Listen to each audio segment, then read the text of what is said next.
눈치 빠른 분들은 눈치채셨을 것 같습니다. 개장 전 성공 전략 타이틀이 아니라 김경준의 황금 비율 새로운 타이틀이 조금 전에 화면을 통해 소개가 됐죠. 새로운 코너로 기존의 김경준 부장님의 전략의 특성을 좀 잘 살리기 위해서 저희가 새롭게 런칭했다 이렇게 보시면 되겠습니다. 일단 만나 뵙죠. 김경준 부장 자리하셨습니다. 어서 오세요. 네, 안녕하세요. 안녕하십니까.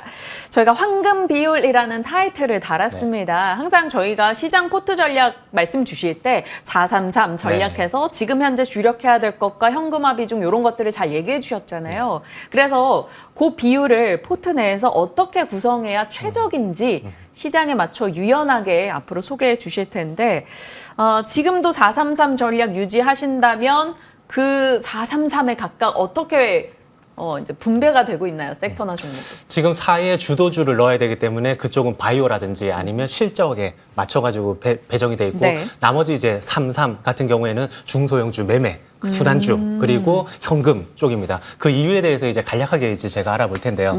지금 이제 30% 현금을 굳이 둬야 되느냐라고 할 수도 있지만 지금 우리나라라든지 전체 국가별 EPS, 선행 EPS를 보면 이익 단위 우리나라가 전 세계에서 가장 떨어져요. 지금 이제 앞으로의 추정치라든지 이런 걸 반영해 보니까 굉장히 많이 이제 낙폭을 키워나가고 있기 때문에 그 부분에서 믿을 만한 위치가 아니구나 해가지고 30%. 그 다음에 바이오가 주도주죠 역시나 뭐 4월, 7월 누차 이제 확산되고 있다라고 말씀드리면서 지속적으로 보유를 늘려나가고 있는데 지금 현재에도 주도주 섹터 1위가 지난주 기준에서도 바이오였고 개별 종목단에서도 10월 달 기준에서 가장 수익이 높았던 걸 리가켄 바이오 26% 수익, 그 다음에 알테오젠 15% 정도 그런 것들을 봐가지고도 주도주가 이제 이익단에서라든지 주가 수익률 자체에서도 나오고 있습니다. 그런데 수급을 살펴볼 때 주가가 한번 출렁거릴 때가 8월 5일 때 급락이 있었잖아요. 그때부터 해서 10월 10일까지 외국인의 순매수 금액별로 보니까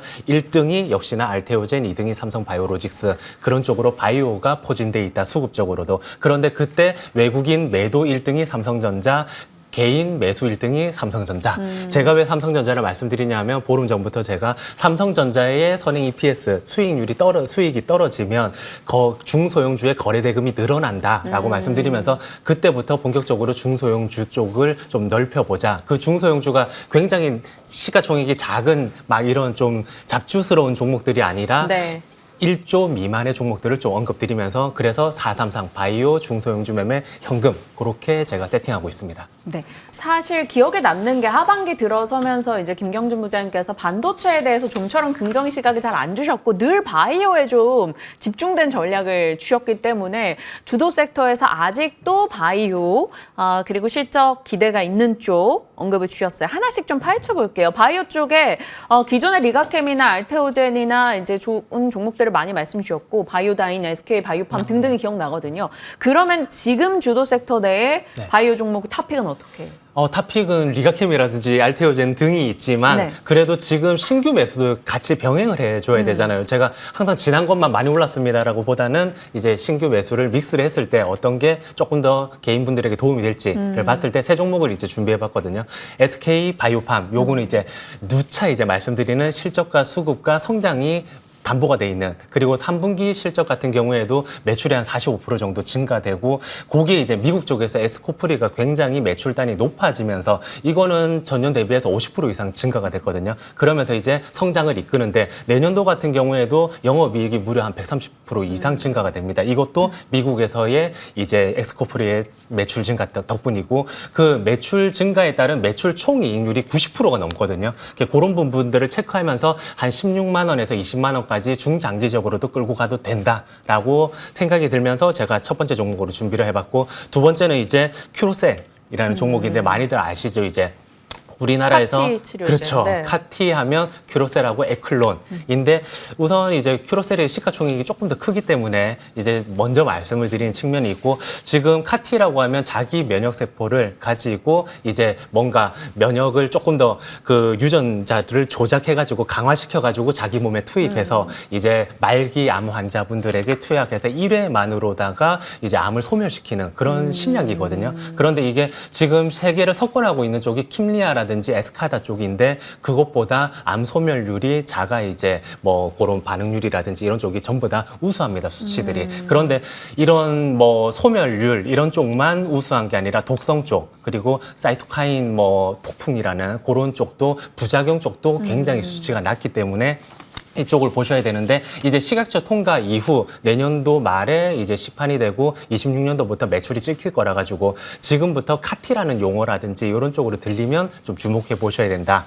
그리고 조금 에클론을 저는 조금 더 좋게 보거든요. 시가총액은 낮지만. 카티 쪽 보시는 분들이 항상 에클론, 큐로셀 그렇죠. 넣고 고민하다가 에클론을 선택하시더라고요. 그게 지금 제가 명확하게 이제 기준을 잡아드릴게요. 네. 보통 이제 그 카티 하면 국내 시장은 1%밖에 안 되고 해외 시장이 나머지 전부 다를 차지하고 있는데 보다 이제 큐로셀보다는 그 대표이사 분의 이제 의지 자체가 글로벌 진출에 달려 있거든요. 그리고 이쪽은 고용암 쪽이 아직 한 군데도 못 들었어요. 오직 이제 혈액암 쪽인데 동사 같은 경우에는 이제 고용암 쪽을 노리는 이제 스위처블 카티라고 해가지고 그쪽도 이제 개발에 착수에 들어갔기 때문에 네. 뭐 양쪽 다 이제 성장성이 폭발적으로 높다. 그리고 이쪽이 그 역사적으로 이제 처음 카티 치료제가 노바티스에서 나왔었는데 그걸 펜실베니아 대학교에서 이제 그 킴리아라는 걸 만들어 가지고 기술 이전을 했는데 이쪽 펜실베니아 대학 팀하고 같이 만든 물질을 사용하고 있습니다. 그리고 그 가장 중요한 쪽이 다른 모든 쪽에서 쥐에서 유리되고 있는 항체를 쓰는데 물질을 쓰는데 동사는 이제 유전자 이제 공학 기술을 이용해 가지고 사람과 굉장히 유사한 거를 물질을 사용해 가지고 다른 이제 뭐 그 면역 거부 반응이라든지 이게 없어 가지고 몸속에서 굉장히 오래 남거든요, 이게. 그래서 지금 다른 아까 전에 말씀드렸던 뭔가 완전 관해 부분이라든지 이런 암을 소멸시킨다거나 반응이 긍정적인 반응이 오는 그런 비율적인 측면에서도 큐레셀이 한 67% 정도, 70% 정도인데 동사 같은 경우에는 완전 관해율 한 75% 그리고 반응률은 90%가 넘어요. 그리고 독성 부분도 유사하게 한 8% 정도로 굉장히 낮은. 그리고 마지막으로 한 가지가 이제 그 2016년도에 중국에 넘긴 그 위암 1차 치료제 부분이 있는데 요게 잘 이제 걔네들이 기술 이전을 받아가지고 잘 개발을 했는지 미국에서 임상 3상 통과가 됐어요. 이게 시판이 되면 글로벌 판권 쪽으로 인해다가 로열티가 얘네들한테 지급이 됩니다. 네네네. 그렇기 때문에 그런 것들을 기대감이 높기 때문에 보다 큐레셀보다는 성장성이 높다. 이렇게 보시면 되십니다. 카티 쪽 전반에 대해서는 긍정으로 일단 보고 계시고 장기 관점에 그러나 큐로셀과 에클론 고민된다면 일단 지금으로서는 에클론이 좀 더 우위에 있을 수 있다라는 점에 대한 포인트 잡아주셨어요. SK 바이오팜과 큐로셀, 에클론 살펴봤습니다. 얼마나 이 내용을 본인 스스로 이제 곱씹어서 삼켜서 전달을 해주시는지 대본 한 장 안 보시고 이렇게 말씀하시는 게 놀랍기도 했습니다. 바이오 진영에 대한 또 카티 치료제에 대한 얘기 좀 집중적으로 다뤄보고 있는데 AS도 할게요. 아무리 지나간 거라고 해도 해주세요. 리가켄 바이오 보유자분 어떻게 해야 될지 또 ABL 바이오도 궁금하고요. 짧게 말씀드리면 뭐 리가켄 같은 경우에는 단타분들은 12만 원 정도 위에서 이제 익절을 해도 되지만 지금 한 16만 원 정도 거기서부터 한 30% 정도 업사이드가 열려 있다라고 보시면 되시고 저는 이제 뭐 대표분이 이제 뭐 R&D 데이라든지 이런 데에서 적극적으로 기존에서는 뭐 이제 얼리 스테이지에서 기술 이전을 했다거나 이런 부분들이 있어가지고는 회사에 돈이 없어가지고 그럴 수밖에 없었다. 그런데 지금은 돈이 넉넉해졌다. 앞으로는 공격적으로 하고 싶은 모든 거를 할 거다라고 강력하게 의지를 표명하셨어요. 그렇기 때문에 중장기적으로도 여전히 괜찮다. 그리고 요번에 이제 그 기존 플랫폼 기술 이전뿐만이 아니라 뭐 파이프라인하고 같이 묶어가지고 패키지 딜로 했기 때문에 보다 이제 높은 전임상 단계임에도 불구하고 9천억 이상의 이런 돈을 수취할 수가 있게 됐는데 이런 쪽으로도 어쨌든 앞으로 패키지 딜이 늘어날 거라 가지고 전망을 좋게 본다라고 말씀을 드리면서 ABL 바이오 같은 경우에도 향후에 이제 5만 원을 지금 저는 무리 없이 홀딩이 가능하다. 왜냐하면 사상 최고가를 외국인이 뚫어줬기 때문에 이 부분이 22년도에 사노피에서 이제 1조 3천억 정도 기술 이전이 됐었는데 그 추가 이제 BB 셔틀을 논의 중이기 때문에 앞으로도 중장기적으로 성장 모멘텀이 남아있기 때문에 뭐 무리 없이 쭉 홀딩해 나가시길 바랍니다. 글로벌 시장에서 지금 ADC 관련 기업들의 주가가 전반적으로 좋은 가운데 리가캠이나 ABL 바이오 기존의 종목 홀딩이고 다만 리가캠은 단기적으로 트레이딩 하시는 분들 같은 경우는 12만 원권에서 익절하자라고 말씀 주셨네요. 자, 이제 바이오 433에서 바이오 쪽 저희가 좀 파헤쳐봤고 3 중소형주 쪽에서는 어느 키워드로 종목을 넣으실 거예요? 이쪽은 이제 단기 매매가 나오느냐, 뭔가 이 모멘텀이 될 이슈가 있느냐인데 이번에는 10월 달은 역시나 앞단에서는 로보택시가 있었었고 테슬라 쪽이 있었었고 뒷단에서는 10월 이제 현대차의 인도법인 IPO 이 이슈가 네. 이제 있기 때문에 제가 그거 관련돼 가지고 두 종목을 가져왔습니다. SL, 뭐 화신, 네. 성우하이텍, 서현이와 뭐 많잖아요. 네, 그 거기에서 기준을 딱 명확하게 인도에 그러면 매출 비중이 가장 높은 데가 어디냐? 요거 제가 도표로 한번 준비해왔거든요. 네. 거기에서 가장 높은 데가 18.4%를 차지하고 있는 화신, 그리고 2등이 14.5%를 차지하고 있는 서현이와 해가지고 두 종목을 일단은 보시면 되십니다. 나머지 막 분석할 것들이 많겠지만 네. 일단은 인도에 맞춰가지고 그렇고 특히 서현이와 같은 경우에는 2002년도에 첫 공장이 들어섰었는데 그 이후에 4군데가 공장이 있고 한 군데는 연구소 그리고 2023년 작년 같은 경우에 테슬라에서 이제 3천억 정도 규모의 이제 사이버 트럭 쪽에 필러를 공급 계약을 체결했었는데 테슬라가 앞으로 인도 공장을 짓는다라고 하면 서현에이아 쪽에 또 모멘텀이 발생할 수 있습니다. 그런데 요거를 중장기적으로 끌고 가느냐 그게 아니라 단기적으로 보셔라라고 말씀드리고 싶은 게 공장 건설 미국 쪽이든 인도 쪽이든 뭔가 추가 투자가 일어나고 비용 고정비가 많이 들어가고 이게 수익권으로 이어지기에는 아직 갈 길이 멀기 때문에 단기 트레이딩만 하시길 바랍니다. 네. 중소형 단에서 각각 종목 선정해 주셨고 그 가운데 매매 전략도 주셨습니다. 트레이딩으로 활용할지 중장기로 끌고 갈지도 참고해 보시죠. 자, 오늘의 종목은 바이오 FDNC입니다.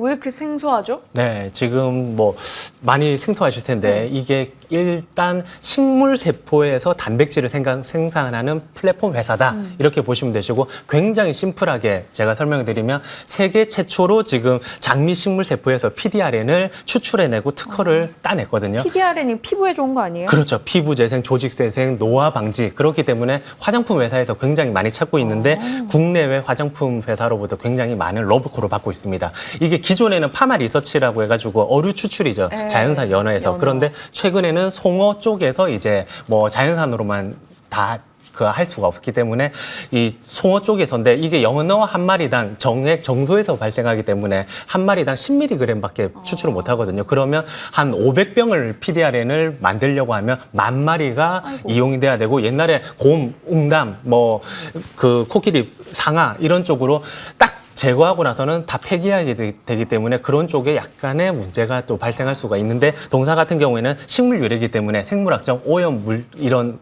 걱정도 없고 그다음에 생산 공정도 유지가 가능합니다. 왜냐하면 이쪽은 사료 이제 사료 가격이라든지 양식 같은 경우에 사료 가격이라든지 아니면 이상 기온에 따른 집단 폐사라든지 이런 쪽도 고려를 해봐야 되기 때문에 그러면 앞으로 이쪽이 실적을 잘 낼 것이냐를 살펴봤을 때 2025년 내년부터 해가지고 26년도에 실적의 성장의 기울기가 굉장히 높거든요. 그런데 시가총액은 1,400억밖에 안 됩니다. 지금 현금성 자산이 450억 정도고 사업 가치까지 따지면 1,100억 정도거든요. 그리고 여기서 가장 눈여겨보셔야 될 점 또 한 가지가 3대 주주로 있는 1, 2대 주주는 공동 대표고 3대 주주도 비상장 때부터 이제 동사에 투자했던 회사인데 지보단이라고 해가지고 글로벌 1위 향료 업체거든요. 시가총액이 한 60조가 넘어가는 굉장히 큰 회사인데 동사 같은 경우에 같이 이제 협력 개발해가지고 공동 개발하고 공동 뭔가 판매까지 이루어지는 파트너십이 구축이 되어 있습니다. 그렇기 때문에 앞으로 바이오 또는 의약품, 화장품 쪽으로 확대가 가능하고 성장, 실적 성장, 안정성까지 매칭이 가능하기 때문에 적극적으로 언급드리면서 매수가 15,200원에서 16,700원, 목표가 당연히 높아야 되겠죠. 3만 원, 그리고 손절가 14,100원 제시드립니다. 네. 바이오 FDNC 이야기를 들으면 들을수록 내용이 더 궁금해집니다. 일단 자세하게 소개를 해주셨는데요. 목표 라인 3만 원 잡고 저희도 주목해 보도록 할게요. 오늘 부장님 말씀 빠르다 이런 얘기가 올라오는데 다 저희 때문입니다. 저희가 시간 확보를 못해서 부장님이 쫓기셨어요. 다음 시간에는 꼭 시간 확보해서 느릿느릿 하실 수 있도록 돕겠습니다. 김경준 부장님과 함께했습니다. 고맙습니다. 네, 감사합니다.